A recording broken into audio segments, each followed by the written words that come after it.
வேலூரில் சாலையோரம் நின்ற தனியார் கல்லூரி பேருந்து திடீரென தீப்பிடித்து எரிந்த சம்பவம் பரபரப்பை ஏற்படுத்தியுள்ளது.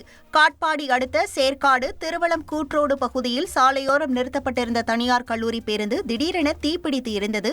தகவல் அறிந்து வந்த காட்பாடி தீயணைப்புத் துறையினர் அரை மணி நேரம் போராடி தீயை அணைத்தனர்.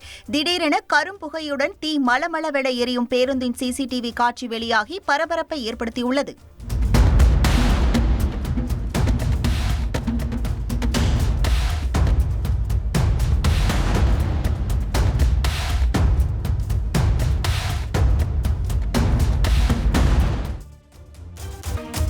மதுரை கொடிக்குளம் அருகே குடிசையில் ஏற்பட்ட தீ விபத்தில் 16 ஆடுகள் தீயில் கருகி பரிதாபமாக உயிரிழந்தன.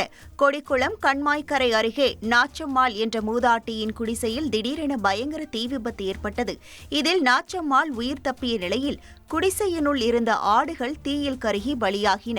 இதுகுறித்து காவல் நிலையத்தில் புகார் அளித்த நிலையில் வழக்கு பதிவு செய்து விசாரணை மேற்கொண்டு வருகின்றனர்.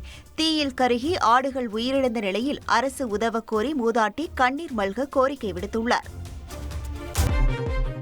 சென்னையில் செல்போன் டவர் அலுவலகத்தில் திடீரென தீ விபத்து ஏற்பட்டதால் பரபரப்பு ஏற்பட்டது. வேப்பேரி வள்ளியம்மன் சாலை சவுத் இந்தியன் பள்ளி அருகே உள்ள செல்போன் டவர் அலுவலகத்தில் தீ விபத்து ஏற்பட்டதைத் தொடர்ந்து எழும்பூர் தீயணைப்புத் துறையினர் சம்பவ இடத்திற்கு விரைந்து வந்து தீயை 1 மணி நேரத்திற்குள் கட்டுக்குள் கொண்டு வந்தனர். மின்கசிவு காரணமாக தீ விபத்து ஏற்பட்டிருக்கலாம் என முதற்கட்ட விசாரணையில் தெரியவந்துள்ளது.